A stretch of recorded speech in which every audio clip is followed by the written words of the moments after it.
associated kind of with the Veterans Home. A couple months ago, I had people bring unsigned Christmas cards. And I took 115 of the Christmas cards over there at the end of October so that they would have them to give out to their friends, relatives, or each other.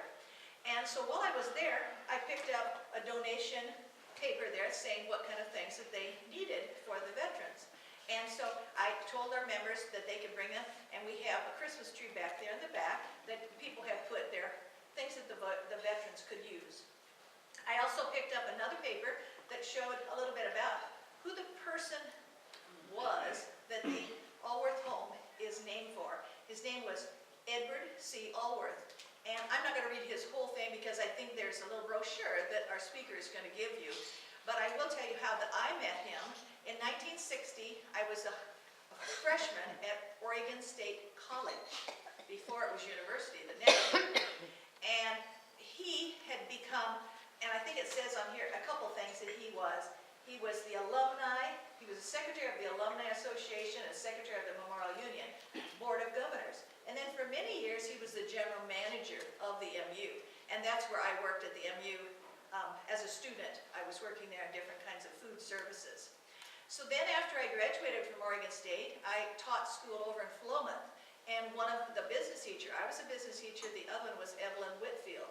And I come to find out that her sister was married to what we call Major Allworth. So it's just kind of a nice family circle. That and Jeremy Woodall, the program director there of the Allworth home, he's going to tell us about, and he was excited to know somebody who'd actually met Major Allworth so many years ago.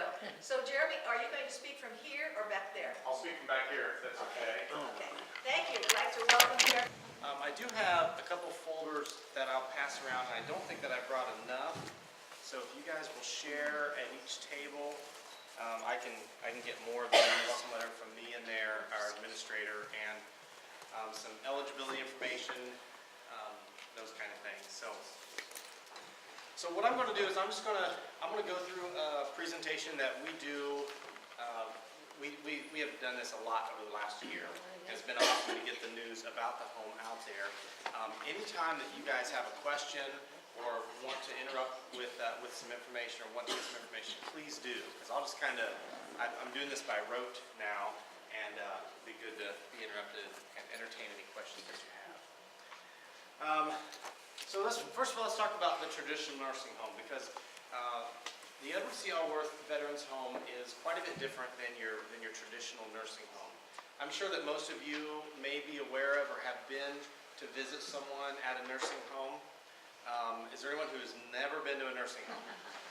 Okay, all right. So there's a few things that we see at institutionalized facilities in our older nursing homes. There's a lot of loneliness. Again, it's very institutional, long hallways, shared rooms. There's a lot of boredom.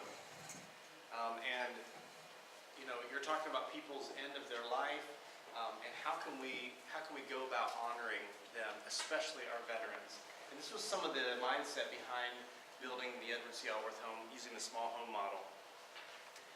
In the early 90s, there was a movement around the greenhouse model, also called the Eden Principle, and this was basically designed to help improve the end stages of our aged citizens' lives. Kind of turned it was called the Pioneer Network for a while as well. Culture change is kind of the buzzword that we use today.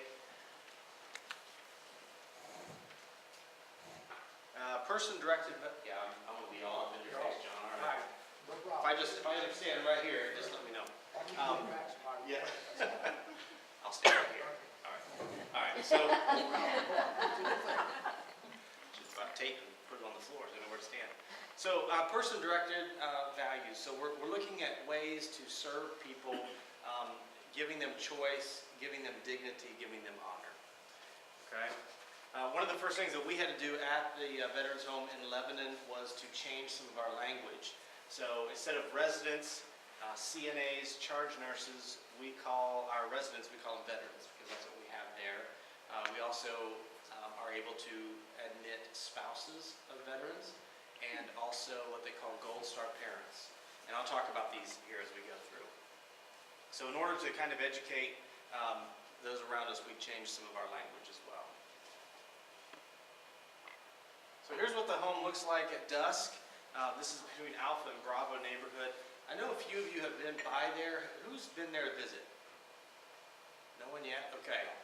Carolyn has, John's been there, okay. Well, this is my personal invitation to you. This presentation is going to kind of give you an overview of what the home is like, but until you walk through the front doors, it's really difficult to experience really what that's like. So I would really encourage all of you to come over and visit. We have a canteen area where you can come in and get delicious milkshakes and get lunch there if you'd like to.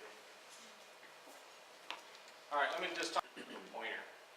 So this is, let's do this. This is Alpha neighborhood. How's that? That work? This is Alpha. This is Bravo neighborhood, and then the community center right here. This is Charlie neighborhood. This is, anybody want to think? Yes? Delta. And then this over here is the Pioneer Elementary School, if you know about the school. And then the hospital is way over that way. Here's kind of a rendering of that again. Starting here on the north, this is Alpha, Bravo Community Center, Charlie and Delta. Here's what a neighborhood floor plan. So again, we talked about 3 houses. There's 11 houses. There's 3 houses in 3 of the neighborhoods. Bravo only has 2 houses. So this would be one of our 3-house neighborhoods. And we're going to get even closer on this one, but you can kind of see how it's laid out. Around the exterior of the houses are the individual bedrooms, and then there's a kitchen, dining room, all that in the middle. Here's a even closer. So this has the 14 rooms around the outside. Each room has its own bathroom. We'll talk about the rooms a little bit more than that. There's a kitchen in the middle, living room, dining room, sitting room. Very much like your own house at home, where everything is kind of geared around the kitchen area, around that living space. A lot of thought put into what would make sense. So here's some attributes of the small home model of care. So we talked about the physical plant, and now we're going to talk a little bit about the small home care model. So we're the first to use what they call universal workers here in Oregon. So these would be workers who not only provide direct care to our veteran residents, but also do some cooking. They do some light cleaning. They do direct care, as I mentioned. They do activities and personal laundry of the veterans. This creates a much higher staffing ratio. We run 12-hour shifts there. The personal assistants, they coordinate all the activities at home. So there's a lot of value and benefit, not only in our physical plant, but in the care model as well. Our dining room looks like. So we have, again, we have 14 veterans in each room, and this is very typical to what a dining room would look like. Not only do we have vets, we got a vet right here, we got a vet right over here. This is our very first admit. His name is Don. This is one of our PAs, our personal assistants. Okay, I'm sitting here eating. This is another personal assistant. We have a couple family members back in the stable. That guy right there. Yours truly. So, we're coming to, it's my brother. So we get everyone together involved. And, from an end-of-life perspective where people are, they're needing a lot of care, to bring them together for a meal is truly, it's very healing. It's a very healing thing. This is Dawn. This is our very first admit. I don't know if you can see, but Katie is holding a little black bunny. Pet therapy that we have out there. Bowling practice. We've got a lot of technology that we use out there. So this is actually a Wii. You guys have heard of a Wii, the game. So they're playing bowling. The guy on the left there, our left, is Chuck. And he apparently was a professional bowler for some time. And so he's out there throwing it around with Lee. I'm not sure who won. This is a pool table. This is our administrator, Kelly, and this is one of our veteran residents. His name is Al. We are constantly trying to look for creative ways to provide care for people. And when you first look at it, well, it's just a pool table. But throughout a game, Al is probably getting up and out of his chair, out of his wheelchair, I don't know, 30 times, 40 times. You know, bending over the table, getting his arms moving. I mean, think about the therapy that's going on. Not only the friendship that he's having with Kelly and the fun that he's having as well. So we're really trying to look for some creative ways to engage our veterans. This is a picture from Valentine's Day this past year. We had a Valentine's Day banquet. And here's Al again. Not only can he throw a pool table around pretty good, but he also likes to grow plants. Small home advantages. We kind of talked about a few of these here. 100% private rooms and baths. Our sister shop up at the Dows has shared rooms, and they're built from an older model. And so that's just the way things went for a long time. And when they began to build this home, the thought was, you know, why would we put people at the end of their life who need the most care in a room with someone else who needs a lot of care as well? I mean, can you imagine the tension that could potentially cause? And so going with the private rooms was a no-brainer for us. I'm going to show you a few pictures of the place. Here's the front entrance. In case you come by for a visit, you won't get lost. That's where you want to go in, right there. I'll send you all these two. What streets are it's off of? It's Fifth, but So if you come in 20, you're going to turn on Reeves Parkway, right before the new Boulder Inn. before Boulder. Yeah, before the hospital. Reeves Parkway will take you back to where Lowe's is. And it's just down there on the left, on 5th Street. Yeah, if you come in 34, you turn left on 5th Street and go past the elementary school right there. Yeah. Community center, we have really used this a lot. We've got lots of people from the community come in. We've had chambers come in and have lunches there. We've done events we've done ice cream socials. We've had church services meet in here. We've got a big Christmas party happening here this coming week.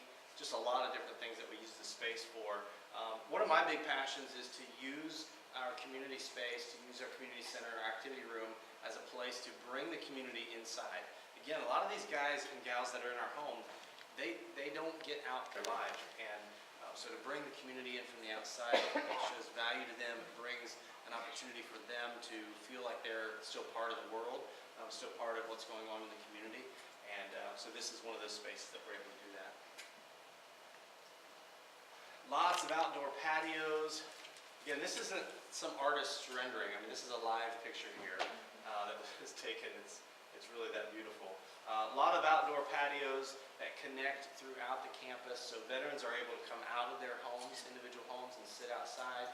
They can be outside with family members, and then that's connected throughout the 12.5-acre campus, so they can walk around and enjoy time outside. Here's a picture of our canteen.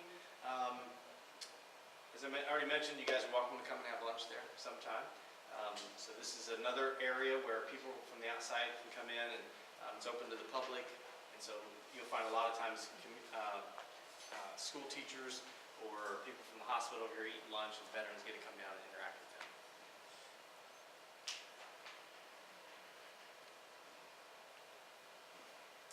This is one of our solariums. So I don't know if you can see this, but this wall right here, and then this glass wall right here, and then this wall on this side were the original exterior of the facility. And they got done early, and they had money left over, so they built these solariums. They roofed it in, and then they put a wall on this side, and then it's actually, let me see. Yeah, so here's the hallways, the conditioned hallways that come out. So you create more usable space for activities or just kind of hanging out. With these hallways being conditioned, vets or family members can sit out there, watch the sunset. There's really a ton of thought that was put into this. Here's what the kitchen looks like. So we have, kind of in the foreground, we have the living room. There's a large TV on this wall. There's the dining room that will seat our 14 veteran residents, and then we have the kitchen as well. So the way that we do things is breakfast is made to order in the mornings. Lunch and dinner meals are prepared in our large commercial kitchen in the community center, and that food is brought down to the individual homes where they finish preparing the meals. And that could be heating it up to temperature or texturizing the food, whatever the veteran residents might need. But all of that activity happens right in here. This is what one of our vet rooms look like. So we're kind of standing at the entrance looking into the room, and then just to the right is a bathroom. So each room has its own private bathroom. We have the largest bed in healthcare industry right now, which allows us, it's been shown to reduce falls out of the bed. So that's one of the big pluses with that size of bed. That bed is on an electric frame that can actually lower down about 4 inches off the ground. And so we're able to really provide that extra amount of care. The love seat in the back will fold out into a bed, which provides help to family members who come in from long distances. And we have vets from all over the state living with us now. And we wanted to kind of decrease their burden or their load if they have to come in to visit. Plus, again, it is a nursing home, and so this is the end of life for a lot of people. And so when they do come to time for them to pass on, we wanted to provide a place for family members to come and spend a few days, the last few days with them if they'd like to.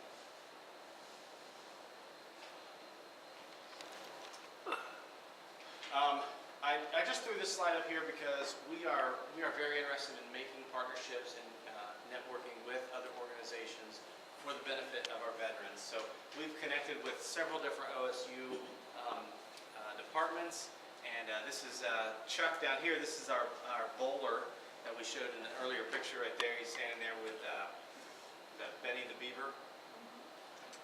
I'm from Indiana, so I know your mascot names. Somebody else is from Indiana. Who else is from Indiana? Both of you? Where are you from? Wyden? Where's that? 30 miles from Big state. downtown Chicago, right on Lake Michigan. Oh, okay. I was born in Fort Wayne. Oh, we know that. Madison. Yeah. My husband was born in Madison. Really? Yep. Wow, that's awesome. All right, we got some time for some questions. While you're thinking of your questions, How many do you employ? oh boy, so ODVA contracts with an organization called Veteran Care Centers of Oregon, and they are the ones who employ all of our staff to provide care for the vets and then also take care of our facility. Kelly would know that number better than I do, but he probably has 175 employees right now, and we're full. So 1 year ago, we had a census of 6 vets in the house. We have 107 as of yesterday. So you can imagine this past year it's just been amazing. Even going through Thanksgiving and Christmas, we had a lot of family members who said, hey, we want to bring 8 of our kids over for lunch. And a lot of people think, don't you have these big open rooms where everybody comes to eat, like an institutionalized facility might have? We're like, no, we have a small dining room for 14 vets, so we've had to kind of watch out for that. So even though we went through a Thanksgiving last year, it's completely different this year. Yes, Are sir. the vets able to cook in their own rooms? Are they able to what, sir? Cook in their own rooms? No. There's no cooking in the rooms. They are able to cook in their own house, though, if they would like to. Yeah. Yes, ma'am. If someone becomes bedridden, are they still comfortable to stay there? Does that work out well? Yes, we have quite a few of our people are bedridden, and yeah, that's what we are there to provide care for. Yeah, at that stage. Yeah.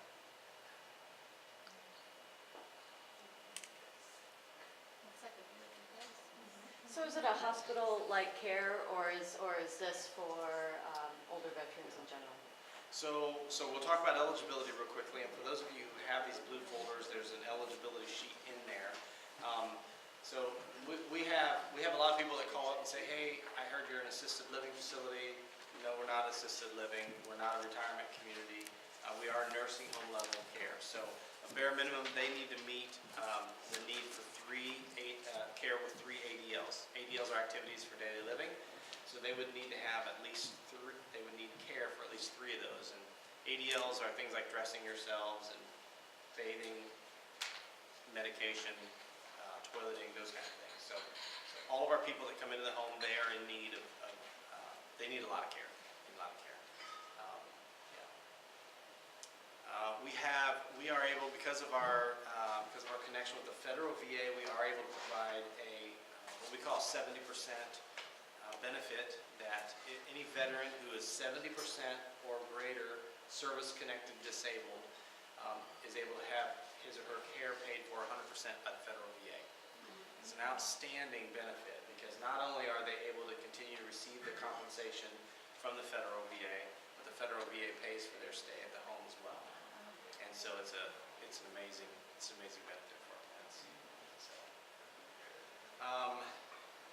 I've got some phone numbers up here and email addresses in case you need to get a hold of us. We have a website. It's up there at the top that has a lot of this kind of the same information they have in your blue folders. We have a Facebook page we're pretty active on, so if you're on Facebook and want to follow that, you can kind of see a lot of different things that are going on there at the home. We are mostly held back for admitting more vets because of staffing issues. And I don't mean like we have bad staff, but just being able to hire more staff. So that's really the thing that's holding us back. In case you know someone who is in the nursing field, they may be interested in getting a job. We have, yes ma'am? What is your facility capacity? You may have said that earlier. That's okay, 154. Okay. 154 beds. Yes ma'am. Yes ma'am. We have some information in there about volunteering and donating. And that is something that we can always use help with. A lot of people kind of feel like, I don't know what to do for our aging community, but volunteering with us is a great way to do that. Sorry, John, I didn't want to keep it back to you. And so there's information in there about that. And then donating as well. I know Carolyn mentioned some gifts to donate to the home, for which I'm very, very grateful. But that's a great way for us to give back to our veterans as well, to honor them. What other questions do you have? One more. Yes, ma'am. Do they need to be Oregon residents for the veteran to be admitted into your facility? Great question. No, they do not. Okay. We are admitting a young lady from Virginia this week, and about 2 weeks ago we admitted a man from Idaho. So we will not take any Californians. So you said something about Trying to keep them out, aren't we? the spouses? Yes. Okay. So eligibility, they need to have nursing home level care. They need to have a payer source, and of course they need to be a veteran or a spouse of a veteran, or what we call a Gold Star parent. So veteran, everyone pretty much knows what that is here. Spouse of a veteran, even if that vet has passed on, the spouse of the veteran I would have known could about come this a in. couple years ago. Yeah.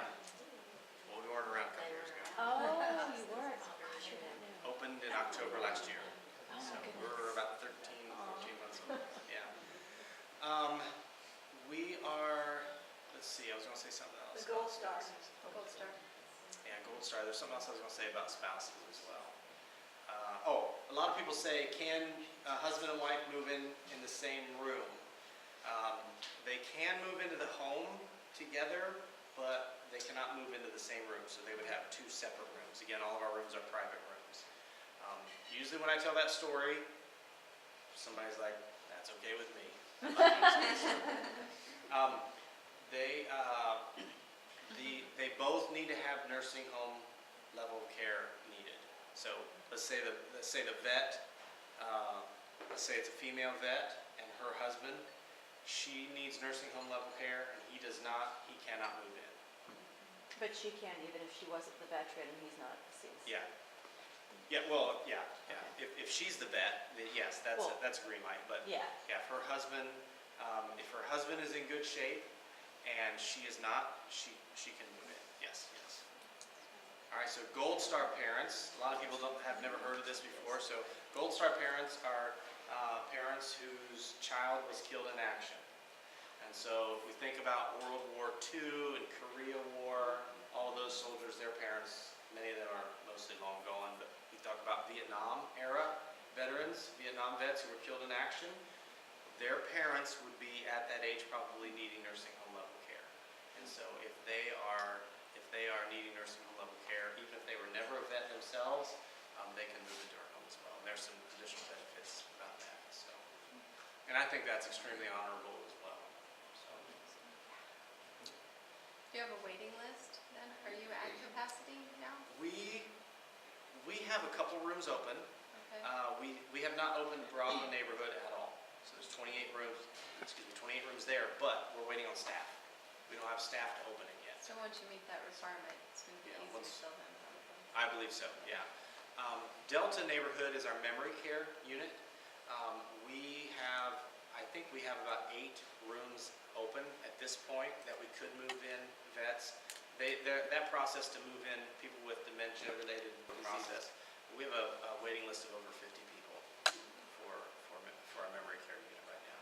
So that's a big need everywhere. I think that's a big need. So. Okay. Well, again, thank you very, very much for allowing me to come today, and I'd be happy to answer any other questions or email, phone numbers up there. It's in the blue book, so please reach out to us if we can help with anything else. So, thank you. Thank you very much. Thank you.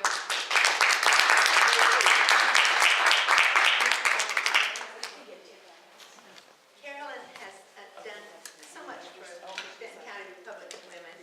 She was president from January 2010 until December 2013. And then Stella was elected after that, and unfortunately she became ill, and Carolyn stepped in this year, 2015, in February, and finished the year out for Stella. And so Carolyn has been president for about 5 years recently, and that's been a wonderful service. And so we have a little, here's something for you, Carolyn.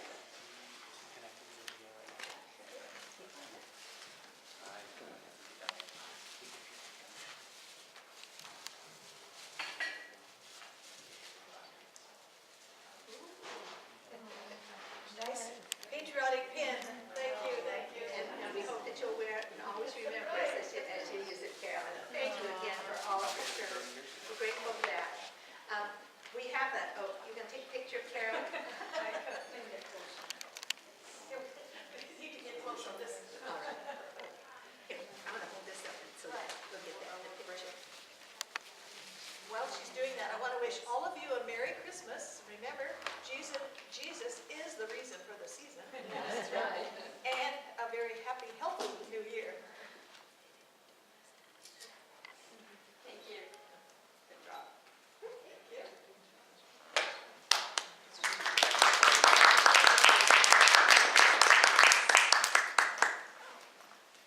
Benton County Republican Women is a good active club. We do a lot of things, a lot of service. We try to educate our members so that they will be able to know what's going on. And we have a book here that we'd like to let you know about. It will be at every meeting. And if you bring a friend who'd like to know more about the club, you can find out about it in this book. We have, this book features the things that we've done for the past 2 years. Because that seems to be most pertinent.